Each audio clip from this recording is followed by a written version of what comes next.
Vamos falar sobre a banda mágica e se é que a banda mágica tem uma varinha mágica, né? Essa varinha mágica, com certeza, é a própria antena, né? Vamos pegar meu laser aqui.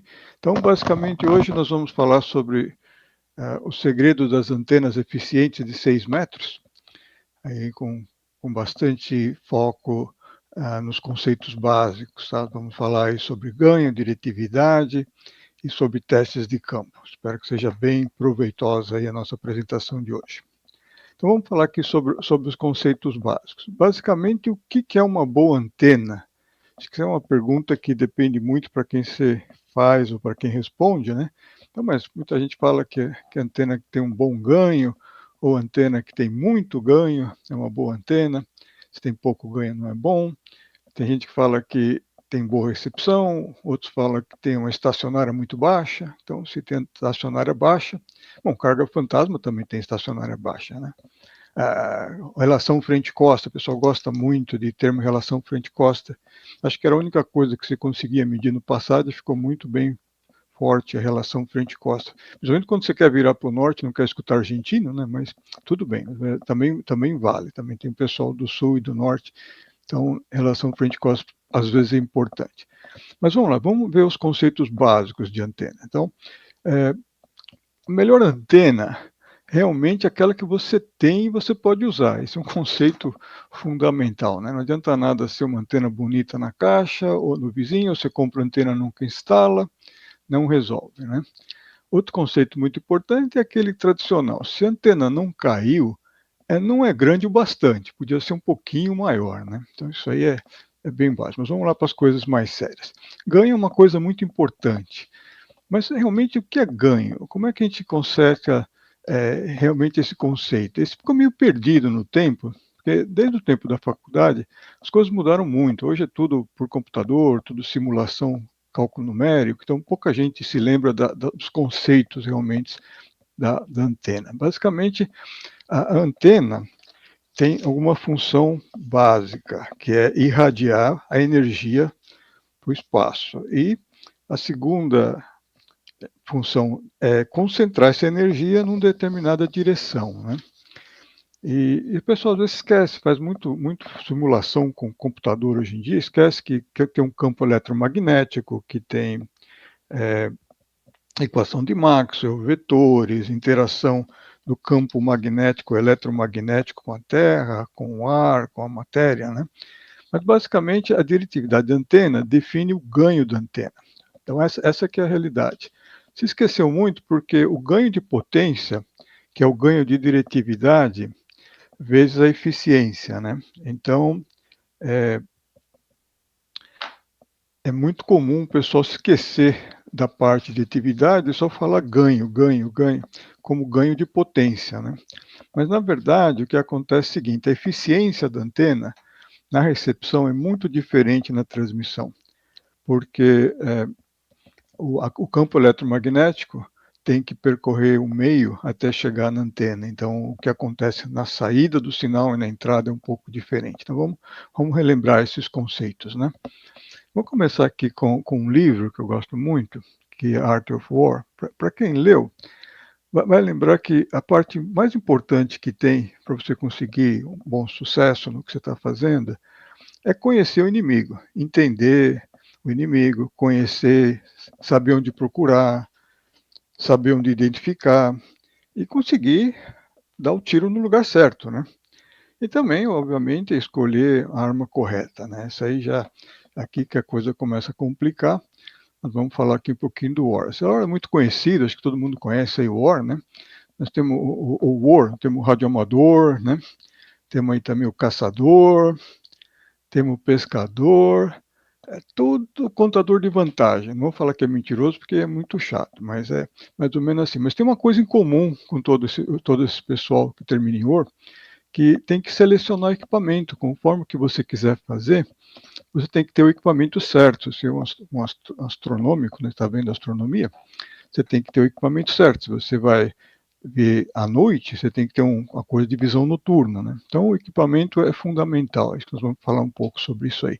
Mas nessa palestra de hoje, nós vamos focar na parte de DX. Vamos falar sobre antenas para DX, um pouco sobre Contest, mas basicamente o foco hoje é sobre antenas de DX. Então, basicamente, você vai para a guerra, você vai fazer alguma coisa, você tem que selecionar o que você quer. Por exemplo, provavelmente se você for com uma faca num negócio de tiroteio, não vai dar muito certo, né? Mas se for caçar a distância, você tem aí várias opções, né? No caso de um caçador, dependendo da distância que você quer da caça, esse tipo de coisa. O radioamador também tem assim a mesma tipo de seleção. Você pode estar com uma dipolo, que por sinal ainda é uma boa antena. Eu lembro nos anos 80, quando a gente começou, tinha um transverter e a ESO FT901R, uma dipolinho com antena de televisão no alto do prédio. Deu abertura de F2, eu fiz quase 2 horas de japonês, isso no começo dos anos 80, né? Então não é porque só que é uma dipolo que não funciona. Você pode evoluir um pouco no DX, ter um pouco melhor de rendimento, com uma IAG 3 elementos, ou uma antena longa, né? Que é uma antena com 5 elementos, ou um pouco mais elaborada. Mas nós vamos falar hoje de antenas com grande diretividade, com RDF. Nós vamos falar bastante desse RDF, né? Por que diretividade é importante, né?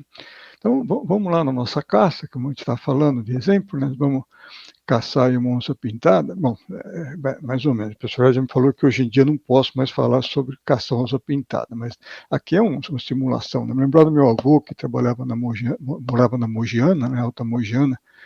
Meu avô nasceu em 1886, então naquele tempo lá, você tinha onça, ainda vale a minha explicação aqui. Mas vamos ver que se a gente está aí na frente da mata, né, naquele tempo lá no Capão, e está aí olhando para a mata, e nós estamos aí para procurar a onça pintada.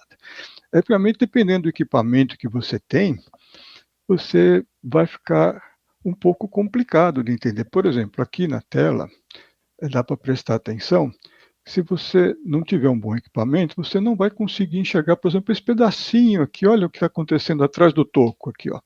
Atrás do toco está aí a onça. Olha aí, a onça está na tua frente. A onça pintada, olha aqui, ó. Está olhando para você.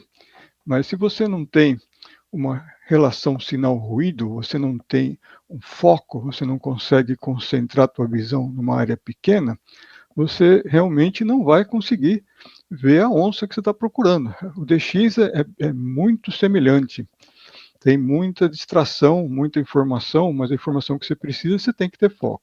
Então, se você não escutar ou não vê o DX, não tem QSO, não tem jeito. Se você não consegue ver, tudo é uma questão de relação sinal-ruído, né? Se você não consegue ver, está na frente da mata e não tem equipamento para ver, imagina a complicação.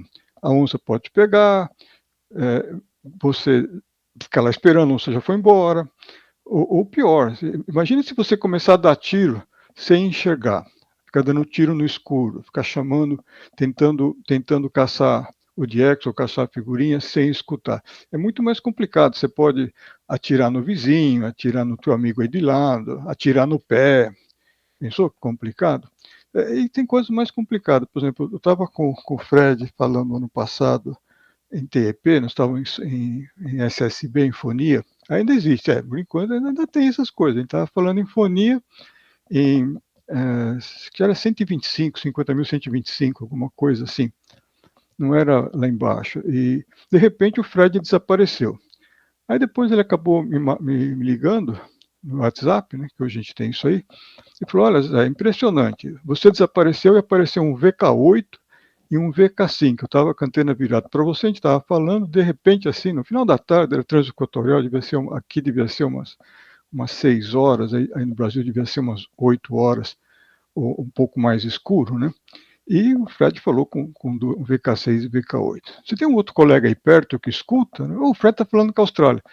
E não escuta? Vai virar antena para a Austrália, para o sul, né, e vai esquentar a minhoca lá na Patagônia, né, vai botar potência para lá e não vai escutar nada, vai só fazer QRM, vai atrapalhar os outros colegas, né? Então, escutar é fundamental. Se você não escuta ou não vê o DX, não tem QSO. Então, essa é a parte básica de caçada de DX, né? Então, vamos ver como é que a gente pode otimizar a estação para ser mais eficiente, né? vamos falar aqui sobre diretividade. Ah, a capacidade que você tem de copiar um sinal depende diretamente da diferença do sinal e o ruído na saída do receptor, porque é isso que chega no teu ouvido, ou isso que chega lá na placa de som do computador, né, para decodificar. Então, né, se o sinal está abaixo do ruído, tem um limite onde você consegue copiar ou decodificar o sinal, e depende da relação entre o sinal e o ruído na saída do receptor. Aqui nós temos um exemplo, por exemplo, isso aqui é um sinal gravado de um sinal que aqui você tem uma waterfall, né? E nesse caso, esse sinal aqui está 30 dB acima do ruído, né? Então, você, obviamente, é muito fácil de interpretar. Na parte de baixo, você pode ver que tem mais sinais. Olha, por que você consegue enxergar aqui? Por causa da banda passante. Essa parte do waterfall tem os bins, que são os selecionadores de sinal, então eles são muito fechadinhos, são 2 Hz, 3 Hz. Então, por exemplo, você consegue ver esse sinal aqui e ver esse sinal bem forte, mas aqui em cima você não vê. Aqui no meio você não consegue identificar. Aqui você consegue porque você tem um filtro na banda. Vamos ver como é que a gente consegue melhorar isso aqui. Para melhorar o sinal fraquinho, vamos colocar um pré-amplificador, né? Vamos tentar aumentar o ruído. Vamos ver que se a gente tira esse sinal aqui do ruído, um amplificador de ruído bem baixo, né? Quem sabe a gente consegue tirar do ruído esse sinalzinho aqui. Então vamos lá, vamos ver se a gente consegue usar um amplificador de 18 dB. Então o ganho, basicamente, é a diferença do sinal na entrada do sinal da saída do pré-amplificador, né? Então o amplificador de 18 dB de ganho, ele vai aumentar o sinal, mas, peraí, também vai aumentar o ruído em 18 dB. E a relação sinal-ruído quase fica a mesma. Esse quase é que é o mais importante da história. Por exemplo, vamos olhar assim com mais detalhe. Eu tenho aqui o mesmo sinal, que está 28 dB acima do ruído, com 38 dBm de saída. Eu vou aplicar aqui um pré-amplificador. O que vai acontecer? Vai acontecer que o sinal vai para 20, então subiu 18, né, porque é negativo, então 18 com 20, 38, né? 20 é um sinal mais forte que o menos 38, é menos 20. Só que o que acontece? A relação sinal-ruído continua a mesma, você não mudou nada. E é pior que isso, por que eu falei aparentemente? Se a gente olhar com calma o que acontece, aqui tem um amplificador, aqui tem a fonte, aqui tem a saída, né? Na entrada tem o sinal e tem o ruído, aqui está o noise floor, aqui está o ruído aqui em menos 100 dBm, né? Na saída, você tem o ganho, só o que acontece? Você tem o ganho com uma relação na entrada que estava 40 dB e na saída está só 30. Mas por quê? Porque o próprio amplificador acrescenta 10 dB, que a gente chama de noise figure. Meio complicado explicar isso aqui numa palestra curta, porque noise figure é relação de temperatura, não é bem dB, mas basicamente esse é o conceito. O sinal na saída tem o ruído da entrada amplificado, o sinal amplificado, mais o ruído do próprio estágio. Então, o que acontece? Todos os estágios de um rádio piora a relação sinal-ruído. Então, o sinal de entrada tem uma relação sinal-ruído, na saída do pré-amplificador piora. O que chama baixo ruído é que você piora menos. Então, a degradação é menor.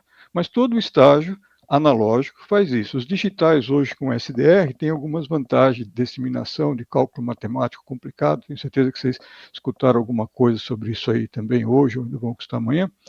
Mas a realidade é que amplificador só ajuda na transmissão. Na transmissão, você põe 1 kW lá, se aumenta 10 dB, o sinal do outro lado sobe 10 dB. Então, na transmissão, sempre ajuda o amplificador. Botar 10 kW, então, meu amigo, sobe bastante, né? Mas vamos ver o que a gente consegue realmente fazer. Aqui, por exemplo, tem um sinal gravado com uma dipolo a 9 metros de altura, com RDF de 5 a 8. Nós vamos falar sobre RDF. Então, isso aqui é um sinal gravado que está aqui a 30 dB acima do ruído. Se eu pegar esse mesmo sinal e conectar numa IAG, por exemplo, numa IAG de 3 elementos, que isso aqui é um valor medido, que eu estou te mostrando aqui do SDR, o que vai acontecer é que você vai ver o mesmo sinal 40 dB acima do ruído, e não como o pré-amplificador. Então, o ruído estava aqui embaixo, e o ponto agora está 40 dB acima. Então, realmente, a antena te proporciona quase 10 dB. Aqui no caso, por exemplo, uma antena IAG de 3 elementos tem uma diretividade de 13 a 14 dB. Nós vamos conversar sobre isso aqui, que é o responsável por quase 10 dB de aumento na relação sinal-ruído. Isso aqui é valor medido. Eu costumo medir muito antena, já mais de 20 anos, para dizer a verdade, 25, que já estou aqui há 25 anos, mas que eu comecei a mexer mais com antena mesmo fazem 20 anos. Isso aqui é valor medido, então isso aqui foi coletado realmente medindo. Então, por exemplo, lembra aquele sinalzinho que estava fora do ruído? Agora dá para perceber, ele estava aqui, ó, tem um sinalzinho aqui, tem outro aqui. Você começa a ver o sinal, porque a relação sinal-ruído melhora. Então, vamos falar sobre relação sinal-ruído. Como é que a gente determina isso aí, né? Então, a antena, ela tem a função de concentrar energia num certo lugar. Na transmissão é bem fácil de entender, você quer jogar toda a energia para um lado. Na recepção é um pouco mais complicado, porque você tem energia vindo por todos os lados, a energia está entrando, não está saindo. Então, como ela está entrando por todos os lados, imagina aqui, por exemplo, aqui é um exemplo de uma vertical, que é uma antena horrorosa, porque pega ruído de todos os lados, né? Então entra ruído para tudo quanto é lado, e aqui tem um lugar que entra o sinal. Se você tem uma antena direcional, aqui está um exemplo volumétrico, né? Você percebe que a antena direcional vai atenuar esse ruído por todas as direções e, obviamente, concentrar à frente aqui, concentrar essa energia na frente. Aqui também tem ruído, mas tem mais sinal e menos ruído, né? Então, quanto mais agudo, mais foco, mais concentrado é a antena, você tem uma relação sinal-ruído melhor. A relação de recepção é a energia por área. Então, toda essa área dessa esfera em relação a essa área aqui, assim que se determina o ganho de diretividade, a relação de energia por área. Se você faz a integração por cálculo matemático, é assim que você faz. Quando você faz coisa por computador, por EZNEC, você não consegue enxergar isso aqui. Mas, de todo jeito, a gente usa o EZNEC, é um jeito muito fácil de medir a diretividade. Então, se você tem essa ferramenta, até hoje você consegue baixar isso da internet, o EZNEC 7.0 é grátis, o Roy aposentou e deixou liberado, então você pode baixar, estudar, aprender a usar, né? E quando você for usar, você seleciona o teu modelo, você tem que selecionar 3D. Você tem que fazer uma configuração em 3D. Quando você configura a configuração em 3D, você vê aqui o volume, né? Você vê em terceira dimensão. Aqui embaixo, nesse cantinho, olha, aparece o ganho médio da antena. E a diretividade é a relação entre o ganho e o ganho médio. Então, aqui, por exemplo, no azimuth, aqui você pega o ponto onde tem o máximo ganho, e aqui nesse cantinho você tem o ganho. Nesse caso aqui, isso aqui é uma antena recepção, tem menos 18, né? Menos esse menos 28, dá mais 10 dB de diretividade. Então, essa antena é uma antena parecida com uma 3 elementos, vamos dizer assim, que tem 10 dB de diretividade. E isso aqui é muito importante, porque é um conceito de ganho de antena um pouco diferente da transmissão. É muito comum, a gente só olha para esse cantinho aqui, vê, olha, esse aqui é o ganho de transmissão, às vezes você olha o ângulo de tiro, mas a diretividade é muito importante. E mais importante ainda, na recepção. Por quê?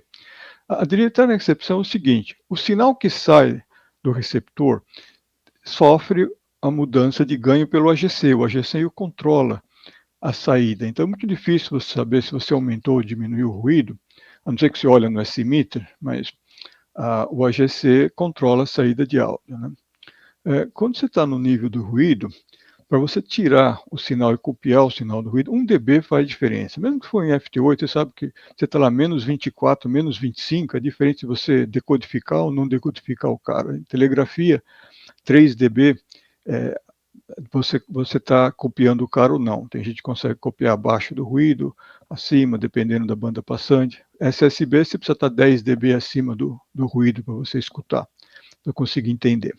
Então, mas a parte importante aqui é o seguinte, esse valor que eu estou mostrando é um valor resultado de anos e anos, mais de 10, como falei, quase 20 anos de observação. Para cada dB de diretividade que você aumenta na antena, a relação sinal-ruído melhora de 1,5 a 2.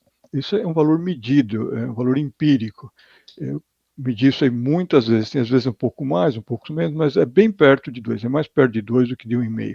Isso aqui é um valor medido de várias antenas, vários desenvolvimentos das antenas de HF, de VHF, de frequência baixa, né? Então isso aqui é muito importante, porque o conceito de você ter ganho na transmissão é muito comum. Você sabe, aumentei 10 dB, é a mesma coisa se eu tivesse posto um linear, né? Mas na recepção, não é a mesma coisa que botar um pré-amplificador de 10 dB. É o dobro em dB. E isso é logaritmo, é importante. Então, por exemplo, uma relação frente-costa, você não mede em diretividade, mas todo mundo gosta. Na verdade, a relação frente-costa elimina ruído uma área muito pequena, que, por exemplo, uma antena de 2 elementos, que é uma que tem a relação frente-costa maior. A que você consegue são antenas de 2 elementos. Então, mas ela diminui o ruído numa área muito pequena aqui atrás. Então, por exemplo, se a gente for estudar o que acontece na prática, você vê aqui o volume, né, até o ganho máximo, você só tira sinais vindo aqui de trás, mas numa área pequena. Se a gente olhar o que acontece quando a gente está usando essa antena, vamos fazer um diagrama de tempo, onde tem aqui a intensidade do sinal, e essa linha azul aqui demonstra onde está o teu ruído. E vamos ver que está chegando dois sinais de DX, tem um DX1 e um DX2. Então, esse ruído aqui em cima, azul, é o ruído que você escuta na dipolo. Se você mudar para uma IAG de 2 elementos, você vai ver que abaixa o ruído, porque você elimina esse ruído de trás. Opa, tá bom, né? Mas aí tem, vamos dizer, aqui o ruído da antena de 2 elementos que é menor que a dipolo. Aí você tem o primeiro DX que apareceu lá. O que acontece com o DX? Ele vem, o sinal sobe no tempo, aparece e depois desaparece. Então, ele é sempre, esse tempo que ele aparece pode ser 1 minuto, pode ser 2 segundos, pode ser 2 horas. Naquele caso do VK5, VK8 com o Fred, foi muito rápido, questão de 30 segundos, questão de 2 minutos, o suficiente para fazer o QSO e desapareceu. Vamos ver que tem um outro DX que apareceu depois, cara da Nova Zelândia, um exemplo, né? Onde o sinal sobe, fica uma certa intensidade e depois abaixa. Então, esse tempo que ele dura pode ser, por exemplo, aqui no caso, você percebe que o cara que tem uma dipolo e está escutando esses dois sinais na faixa, os dois sinais estão abaixo do ruído, então ele não consegue escutar, né? Isso é válido para FT8 também, só a relação aqui é diferente, isso aqui é um gráfico só para explicar, né? Então, por exemplo, quem tem uma antena de 2 elementos, não vai escutar esse DX número 1. Ele está sempre, mesmo que ele subiu e desceu, ele continua para baixo. Esse DX número 2, ele já saiu do ruído, se tornou audível, você conseguiu copiar por um tempo, e depois o sinal deu um QSB e foi embora. Então, esse tempo aqui é o tempo que você teve acima do ruído, mas provavelmente você conseguiu escutar por um período menor. Vamos dizer que aqui fosse 10 minutos, você escutou bem por 2 minutos. Mas é o suficiente para você fazer o QSO, né? E no caso aqui, por exemplo, a diferença de diretividade de uma dipolo para 2 elementos são 3 dBs. Né? Então, a contribuição fica pequena. Você, mesmo com uma melhoria, obviamente que 2 elementos é melhor que 1, né? Você ainda não conseguiu escutar um DX. Você fez um país, mas perdeu o outro. Né? O que acontece se você dá uma melhorada na diretividade? Não é que se você melhora para uma antena de 5 elementos, por exemplo. Então, a antena de 5 elementos ela já tem uma diretividade que ela tira ruído, olha, de toda essa parte aqui de trás, todo esse volume de ruído que entra por trás, ela tirou. No caso aqui, essa aqui é mais uma de 3 elementos do que uma de 5. Então, o que acontece é que o ruído baixa, o ruído no receptor diminui, porque você tirou toda essa energia aqui de trás. Você não vê isso por causa do AGC, o AGC engana muito. Então, o que acontece com o cara que está no mesmo lugar que o cara que estava com a dipolo, que o cara que estava com 2 elementos? Esse cara aqui, por exemplo, com uma antena de 5 elementos, ele consegue escutar o DX número 1 e o DX número 2, e por um tempo muito maior. Você lembra que o outro de 2 elementos ficava só aqui esse pouquinho, né, 10 minutos? Esse cara aqui já escuta por 30 minutos. Né? Então, quando você baixa o ruído, você deixa o sinal aparecer. Então, no caso aqui, por exemplo, aqui já tem uma relação de 10 dB. Nós vamos ver que entre uma antena de 5 elementos e uma antena de 2 elementos, a diretividade é o dobro da diferença de ganho. Então, em vez de ser os 3 dB de diferença entre 5 e 8, na verdade você tem 10 dB de ganho na relação sinal-ruído. Então, o MAYAG vai permitir você copiar os dois sinais, e não um só, para trabalhar os dois países naquela aberturinha que deu para o Pacífico, e se você tivesse só uma dipolo, você não iria conseguir escutar nenhum dos dois.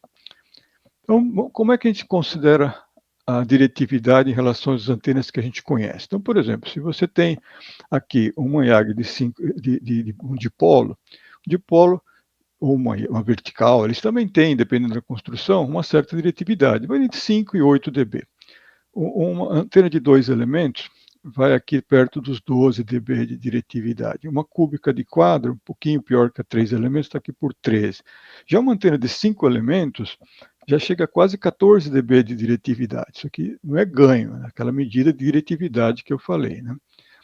Então, uma antena de 8 elementos LFA com 10 metros, 10 metros de boom, já chega aqui a 18. Se você tem duas, já vai para 3 dB a mais, já vai para 20 alguma coisa, né? Agora, se você tiver duas de 12 elementos que tem aí pelo menos uns 15 metros de boom, aí, por exemplo, Peter tinha uma estação dessa muito bacana, o que acontece? A diretividade de RDF já vai quase para 24, 25. Então, se você comparar, por exemplo, uma antena de 5 elementos com uma duas de 12 empilhada, a diferença de diretividade, como eu falei, é de 10, 14 para 24. Mas a relação sinal-ruído subiu 20 dB, que é bastante. Então, por exemplo, se eu tivesse na mesma na praia onde você está operando, uma antena de 5 elementos a 9 metros de altura, e um pouquinho para lá tem as duas de 12 elementos com 15 metros de boom, uma não estando interagindo com a outra, o mesmo sinal vai chegar numa antena 20 dB mais forte que no outro. Se o sinal tiver no nível do ruído para de 5 elementos, está 20 dB acima na outra. Isso é muita coisa. E ao mesmo tempo que uma antena, um sinal que chegar no nível do ruído no stack de duas de 12, vai chegar 20 dB abaixo do ruído. Nem com FT8 você vai copiar com uma antena de 5 elementos. Então, na recepção, o comportamento da antena é muito diferente da transmissão, porque você tem os dois componentes, o sinal e o ruído. Então, como é que a gente pode olhar isso com mais detalhes? Os lobos traseiros, os lobos laterais, a função de altura, tudo influi. Então, você vê que, por exemplo, um processo mais moderno, os projetos novos foram muito otimizados pela era do computador. O computador hoje permite que a gente consiga aproximações que não conseguia antes, principalmente nos últimos 10 anos, evoluiu muito. Então, por exemplo, aqui uma antena hoje bem viável. Essa antena aqui, por exemplo, está, por acaso uma LFA, está aqui em 50.100. E você vê que tem aqui uma relação sinal-ruído muito boa. A parte de trás, olha, 30 dB, praticamente toda a parte de trás está atenuada e toda a concentração de ganho está aqui na frente, né? Mas isso aqui é em 5.100. Vamos ver o que acontece. A mesma antena, se eu mudar a frequência para 5.300, eu fui lá para FT8. Olha como mudou o diagrama aqui atrás. Então, o que acontece é que agora, em vez de 30, eu tenho só 20. Então, eu perdi quase 10 dB aqui atrás, né?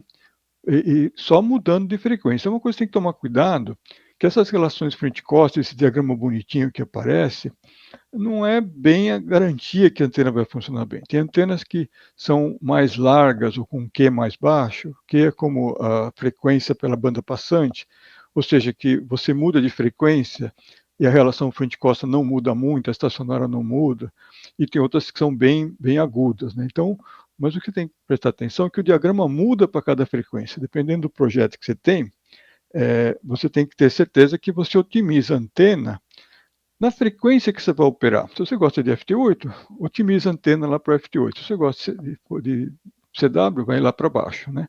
Mas isso é uma coisa importante que você tem que olhar.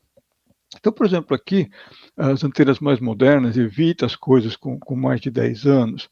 Não dá, a diferença tecnológica é muito grande. Aqui, por exemplo, uma antena com, olha, quase 35 dB aqui atrás, olha que maravilha. Inclusive, essa antena aqui, é um trabalho do nosso colega aí, Y Megahertz, fazendo um trabalho excelente, né? Então, são projetos novos, não conheço, eu escutei a ver, mas eu gostei aqui do trabalho feito, né? Mas você pode pegar essa antena aqui e destruir ela. Por exemplo, olha, você pode acabar tendo uma relação frente-costa dessa linha vermelha aqui, ó. Como é que você passa de uma antena super limpinha para uma antena desse tipo? Se você não tiver um cabo coaxial bom, um balão bom, você acaba deixando entrar ruído pelo cabo, e o que você vê no receptor é essa parte azul mais essa parte vermelha. Então você destrói toda a antena, né? Principalmente se você está na zona urbana, tiver uma zona residencial com bastante ruído, isso aqui é fundamental. Então, basicamente, você tem muito jeito de matar a sua antena. Então, como é que você pode destruir a sua antena? Vamos conversar um pouco sobre isso aí, porque no papel tudo é bonito, na prática a coisa pode mudar. Então, por exemplo, a pior antena de recepção é uma antena vertical, porque você escuta ruído de todos os lados e tem ângulo baixo. Então, isso aí é um problema complicado. Se você tem um condutor, todo condutor elétrico é uma antena, somente se ele está subindo na torre, é uma antena vertical.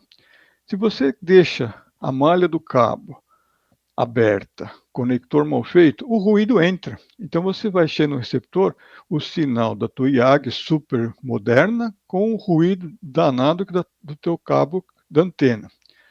Então, um conector mal feito infiltra muito ruído. O conector N tem boa isolação. Muito pouca gente usa conector N. Inclusive, N também não deixa entrar água, o UF entra. Baulu mal feito, entra muito ruído. Fica muito mal, muito mal. Passar os cabos, por exemplo, por fora da torre ou por dentro da torre, tem uma diferença muito grande. A radiofrequência circula na superfície do condutor. Então, uma torre é um condutor. Então, a radiofrequência, como ruído, circula do lado de fora da torre, não do lado de dentro. Então, quando você passa o cabo do lado de dentro, a própria torre que está aterrada, que deve estar aterrada, vai te eliminar ruído captado pelo cabo. Já que se põe os cabos do lado de fora, você vai pegar mais ruído pelos cabos. E os cabos são problemáticos, então você tem que usar choque de ferrite nos cabos. Não tem jeito, você tem que botar choque, principalmente em lugares que tem muito ruidoso, você precisa se proteger. E cabo de rotor, por exemplo, é o que dá mais ruído, porque cabo de rotor não é blindado, não é aterrado, sobe junto com a antena, desce aquele monte de cabo vertical, entra na estação, conecta na rede elétrica, distribui ruído para todos os rádios. A coisa que mais provoca ruído na estação é o cabo do rotor. Tem até alguns vídeos, um amigo N8PR que nós gravamos aqui na Flórida, mostrando a diferença de você colocar choque, ainda está disponível aí no YouTube, vocês conseguem achar, November 8 Papa Romeo, vocês vão ver ele lá colocando toroidinho, até eu que estava filmando, e eliminando o ruído, né? E tem que tomar um cuidado danado. Por exemplo, eu estive na casa do Sérgio, até o Peter também estava lá, né, naquela época, e fiquei assustado de ver os cabos falsificados do Paraguai. Você pega uns cabos RJ213 que parece um careca. Você abre ele e tem uns pelinhos lá, uns pelinhos para cá, em cima de um negócio de alumínio que um pouquinho de umidade destrói tudo. E você acaba deixando entrar ruído de todo jeito. É impressionante. Se você tem, no mínimo, você tem que usar um RGU ou um cabo com malha boa, um hardline, né? Alguma coisa que não permita entrar ruído, porque esse cabo falsificado é impressionante como não funciona. Fiquei até assustado de ver esses cabos com 40% de malha. O RGU, o KMP, normalmente tem 90, 95, 99% de malha. Então o pessoal falsifica, tira a cobre, que está caro, né? E você acaba pensando que tem um cabo e não tem. Outra coisa muito complicada é ficar chaveando antena, principalmente 6 metros. 6 metros é o tipo de antena que tem que vir o cabo direto para dentro da estação. Você fica passando por relé aberto, relé que você consegue olhar lá, que chama open frame, né? Que não está blindado, que a caixa é de plástico. É complicado, isso aí entra um ruído danado, né? Por exemplo, aqui um exemplo de balão. Olha, isso aqui é um exemplo de balão, caixa de plástico, conector. Olha aqui, ó, aqui você está vendo o conector. Aqui entra o retorno, toda vez que você abre a malha, o ruído entra. Então isso aqui não funciona, isso aqui não funciona. Não adianta você fazer um balão assim. Você tem que fazer algum balão do tipo aqui, ó, que é fechadinho dos lados. Se você olha do PY MHz, ele faz um balão muito bonitinho. Só abre na hora de entrar no dipolo, porque tem que abrir, senão você não conecta. Tudo blindadinho, não pode ser aqueles negócios abertos, tá? Então, basicamente, tem aqui muita informação a respeito, algum desses sites, se você procurar no site do DIN, ou aqui nesse site do K1, do W1MHS. Muito interessante esses efeitos de choque aqui. Vamos falar agora de uma coisa mais complicada ainda. A altura da antena do solo. Isso aqui é um conceito que pouca gente tem, principalmente se perdeu muito com a era do computador. Todo mundo acha que o que acontece na transmissão é o que acontece na recepção. Então, num sinal transmitido, o sinal chega numa antena, a gente tem aquele negócio de espelho, né? A gente tem que ir para calcular, imagina uma antena, imagina, não é para fazer isso, que não acontece, não é que nem um colega nosso que fez um poço de 40 metros e colocou uma dipolo vertical para 160 dentro de um poço. Não funciona. Isso aqui é virtual. Você imagina que está aqui, então matematicamente, quando o sinal entra, o outro sinal entra, nesse ângulo aqui, ele reflete para cá. Quando o sinal transmite, mesma coisa, o sinal sai desse ângulo, mas sai para baixo também, sai nos dois ângulos. Quando ele bate aqui embaixo, nesse ângulo que está aqui, ele reflete, aí acontece uma coisa que chama ganho de terra, de 5 a 6 dB para antena horizontal. Muito conhecido, o pessoal usa muito, por exemplo, se tem uma vertical e passa uma dipolo, você já vê uns 6 dB de ganho por causa da reflexão de solo.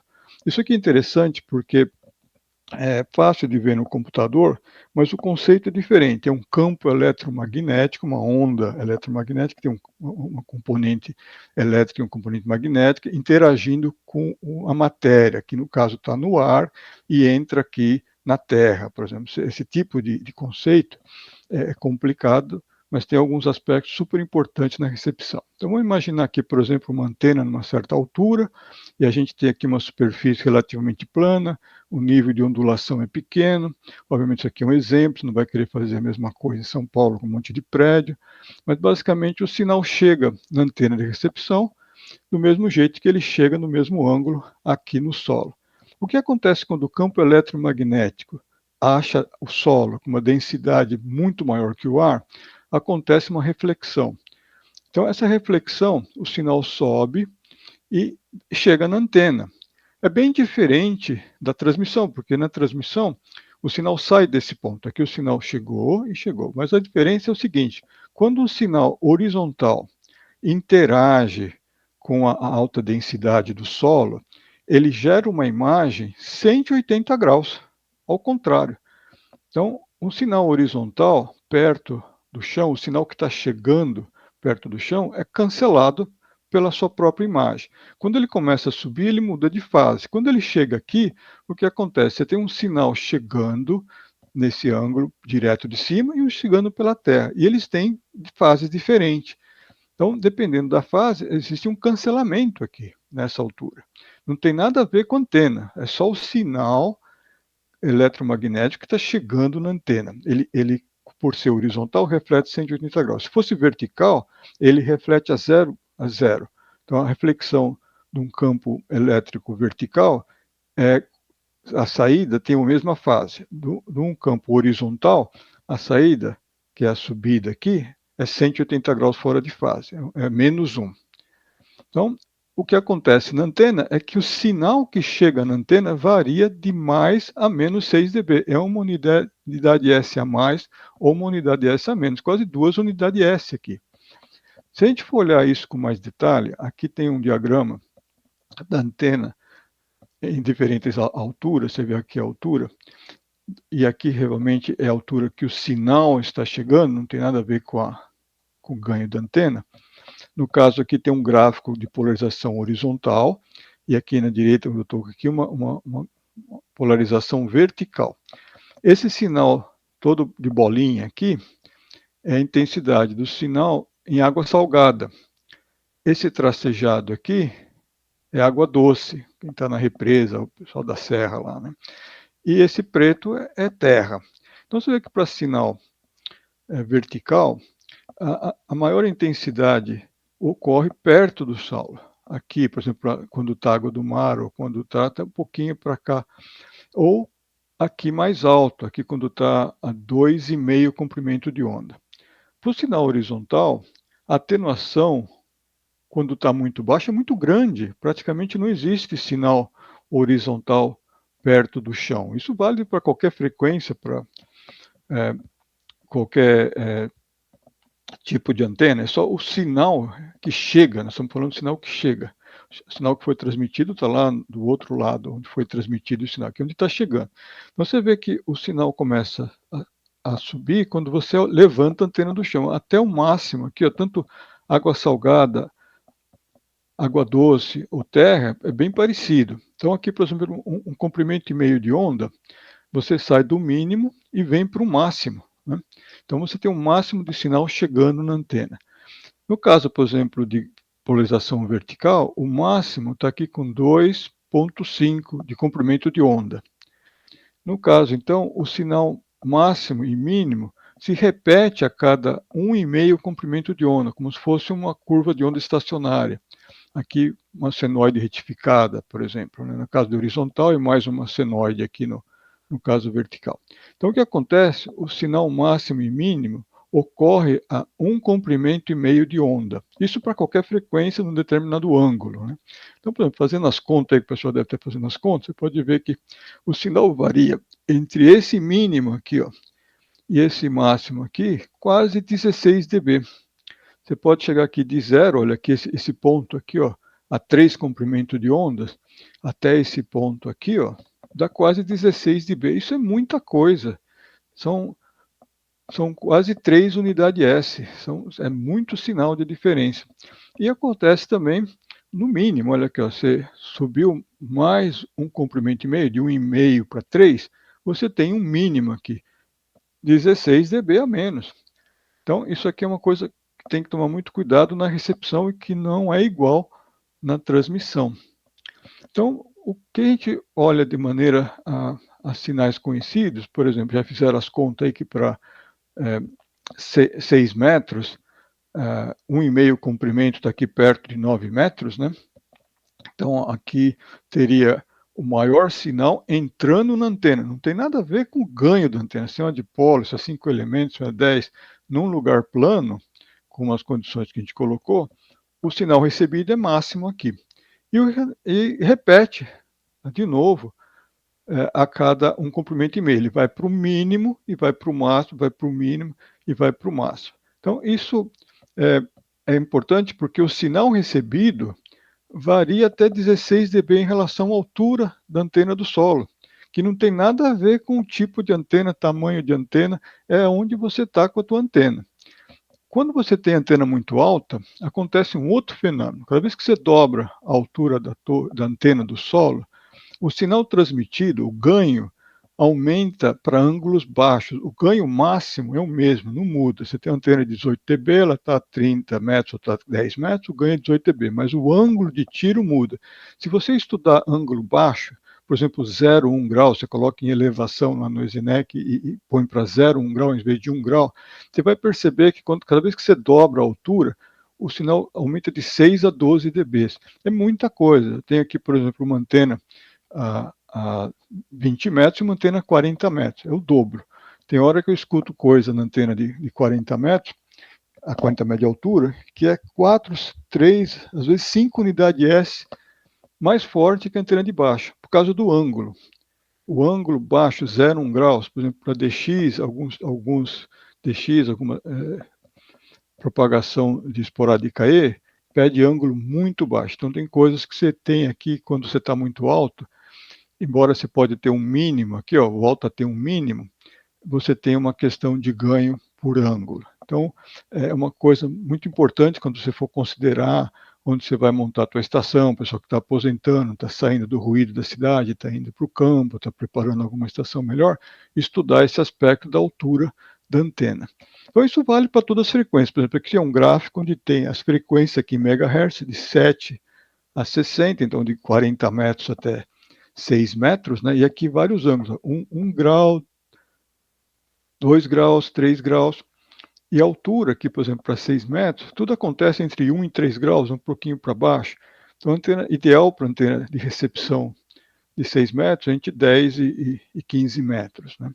E dependendo da frequência, você vai que muda. Essa situação de ter diferença de sinal é muito comprovada. Eu já visitei muita estação de conteste, o K9CT, o K1TTT, todos eles confirmam a mesma coisa. A antena de baixo você recebe muito melhor que a antena de cima, mas você transmite muito mais forte na antena de cima. Então, o pessoal costuma realmente, principalmente aqui em conteste, no transequatorial, transmitir com a de cima e escutar com a de baixo. Eu sei que em São Paulo, no pessoal, onde tem muito ruído, a antena de baixo pega muito menos ruído que a antena de cima, mas também tem que somar esse aspecto. É difícil, numa área urbana, você tomar conhecimento da parte de reflexão, mas também ocorre de um jeito ou de outro, tá?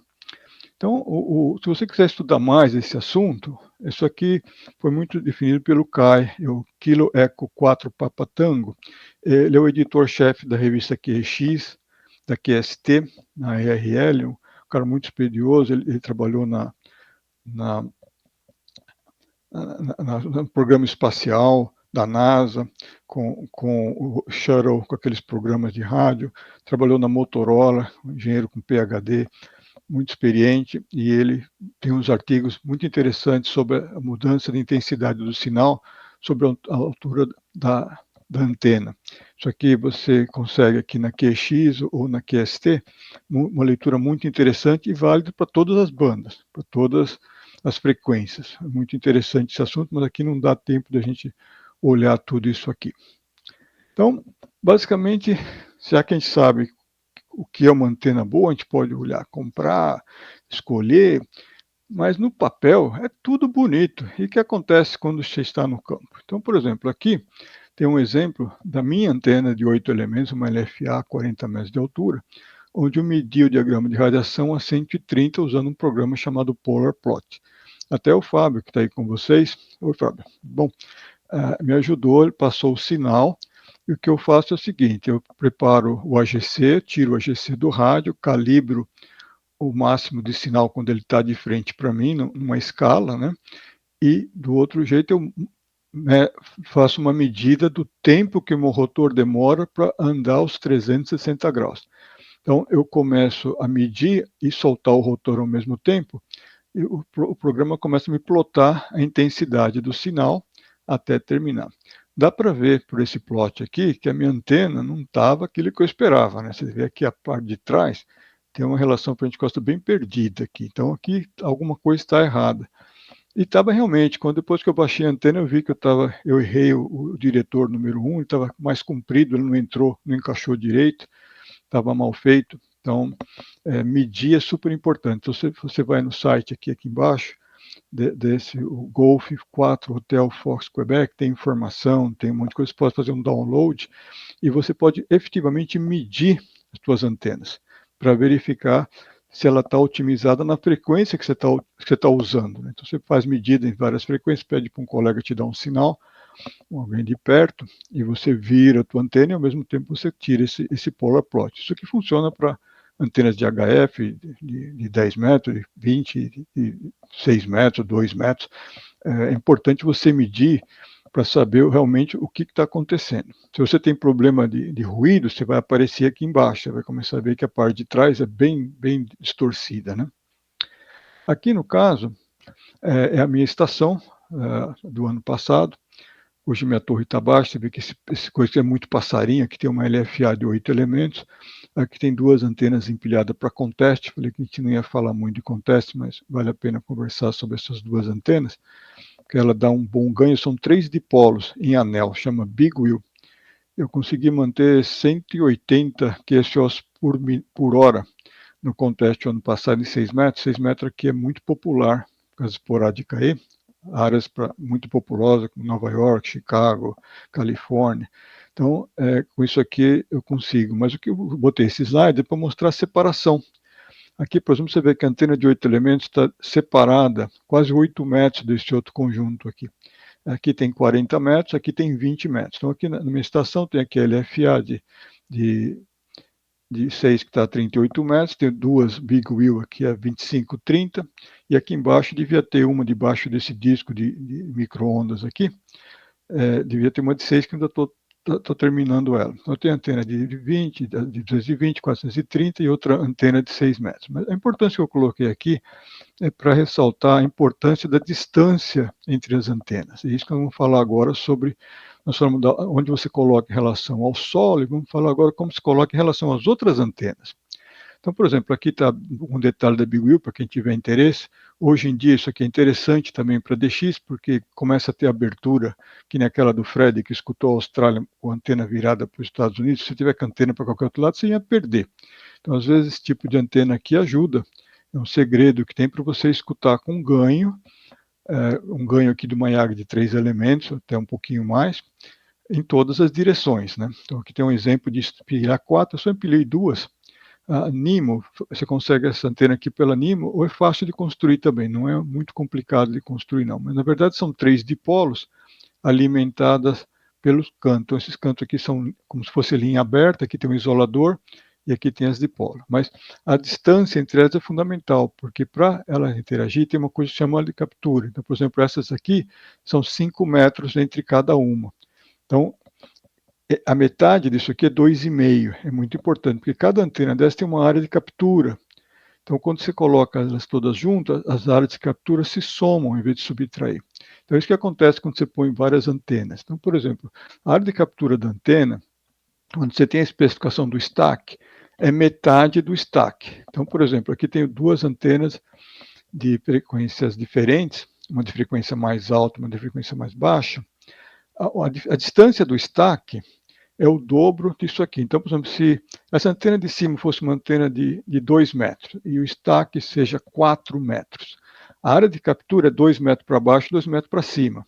Porque se você no stack tem 4, você tem duas metades. Né? Então é 2 metros aqui, 2 metros aqui, para dar os 4. Se essa aqui fosse uma antena de 6, que normalmente o stack seria de 6 metros, aqui seria 3 metros. Então, por exemplo, aqui seria uma antena de 6 metros e uma antena de 2 metros passada a 5 metros. Você vê que a área de captura está totalmente fora uma da outra, então não tem interação. Então, a performance das duas antenas é máximo. Não tem nada que dá perda ou que distorce o diagrama de radiação. Se eu tivesse um mastro mais baixo, que é mais comum, porque é meio complicado, mastro de 5 metros, 6 metros, você não tem um material cromo, aço é difícil, aí no Brasil isso é complicado, o negócio tem que colocar 2 canos dentro do outro. Aqui a gente tem um pouco mais facilidade para mastro, mas mastro é uma coisa complicada. No caso aqui, por exemplo, esse mastro é mais curto e a antena de frequência mais alta não enxerga de frequência mais baixa. Você vê que a área de captura dela está fora dessa antena aqui. Então, a antena de frequência mais alta aqui tem 100% de performance. A de frequência mais baixa perde um pouco, porque tem essa interação aqui dessa outra antena. Então, é afetada um pouco, mas é afetada.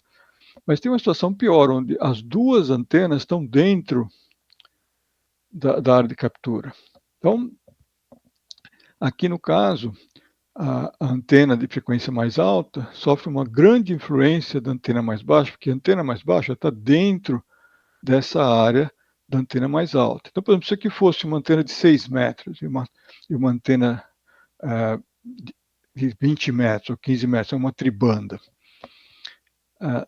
e tivesse só 1 metro de altura, acontece isso, a tribanda destrói o diagrama de radiação da antena. Não adianta você gastar uma fortuna e botar uma antena aqui super legal de 10 metros de boom, se ela está 1 metro por cima da tua YAG. Você vai fazer às vezes mais com uma antena um pouco menor, mas com certeza você tem que investir no mastro, tem que levar isso aqui mais para cima. Porque no caso aqui, as duas são danificadas. A YAG aqui embaixo, a 3 elementos, vai sofrer menos, porque 6 metros em relação a 20, ou mesmo em relação a 10, já é bem menor, mas a antena de 6, quando vê esse monte de alumínio aqui dentro da área de captura, vai distorcer, vai jogar sinal para cima, vai perder a diretividade, o que perde a relação sinal-ruído que nós conversamos, né? Então, infelizmente, a realidade é o seguinte, o ruído está cada vez pior. A região urbana aumenta de maneira geométrica.